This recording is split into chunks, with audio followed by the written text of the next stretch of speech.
नमस्कार, स्वागत है आपका इंडिया न्यूज 28 में। आइए बात करते हैं उत्तर प्रदेश की कुछ खास खबरों की। मथुरा पति के मौत के बाद ससुरालीजन दुकान को बेचने को रहे हैं मजबूर।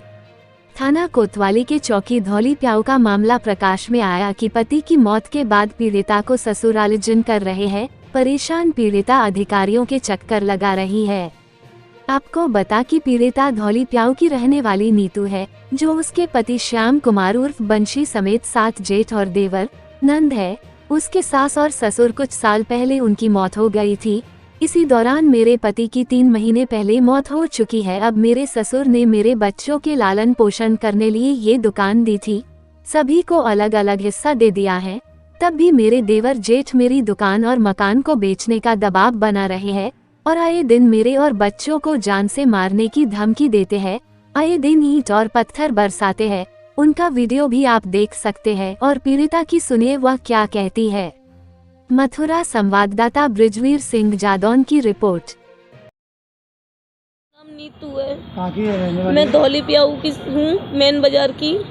एसएसपी ऑफिस पे आई हो, क्या परेशानी है आपको? मेरे घर द्वारा बहुत परेशान कर रखा है। मेरे हस्बैंड की अभी डेथ हो के चुकी है।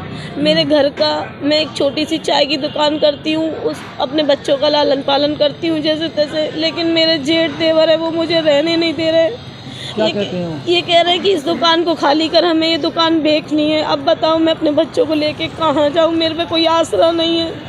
तो जगह है वो आपके ससुर के नाम पे है? सारी प्रॉपर्टी मेरे ससुर के नाम की है। तो और आपके देवर जेठ क्यों खाली करवाना चाह रहे हैं? वो ये कह रहे हैं कि ये पिताजी के हिस्से की ज़मीन है और हमारा भी हिस्सा है, इसमें से हमें हिस्सा दे। जबकि वो अपने खुद के हिस्से में बैठे हुए हैं। मेरे ससुर जी मुझे बोल के गए थे कि इसके ख़त्म होने के बाद में तू अपने बच्चों को इससे पालना, लेकिन उनको इतने में सब्र नहीं हो रहा है।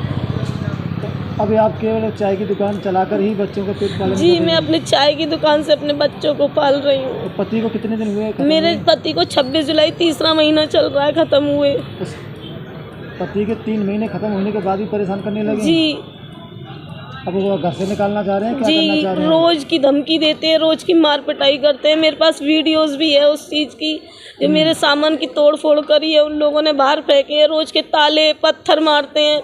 मुझे घर से ये कहते हैं कि हम घर दुकान समेत तुझको भी बेच देंगे।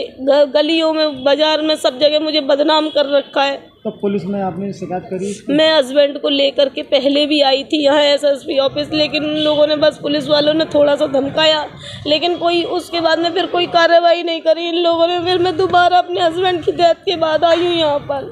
हस्बैंड थे उस समय पर भी परेशान करते थे जी, आपको? मैं उस समय भी अपने बीमार हस्बैंड को कंधे पे डाल के लेके आई थी यहाँ पर। लेकिन फिर उसके बाद में साहब ने कहीं वहाँ जा कर के तो उन लोगों ने धमकाया धमकाया उन लोगों को, तो वो मान गए। लेकिन अब डेथ होने के बाद में मुझे उसी तरीके से फिर परेशान कर रहे हैं। तो आज मुलाकात नहीं हो गई कप्तान साहब? आज भी नहीं हुई मेरी, कल भी नहीं हुई। मैं कल भी इसी तरीके से अपने बच्चे को लाद के लेके आई थी, आज भी आई हूँ, लेकिन मेरी किसी ने कोई सुनी नहीं और साहब फिर चले गए। अब आप क्या चाहती हैं? मैं बस न्याय चाहती हूँ कि मेरे बच्चों के से सर रहे, छत पे रहे, वो अपने घर में रहें, उन्हें उनका हिस्सा मिले बस, और मुझे कुछ नहीं चाहिए।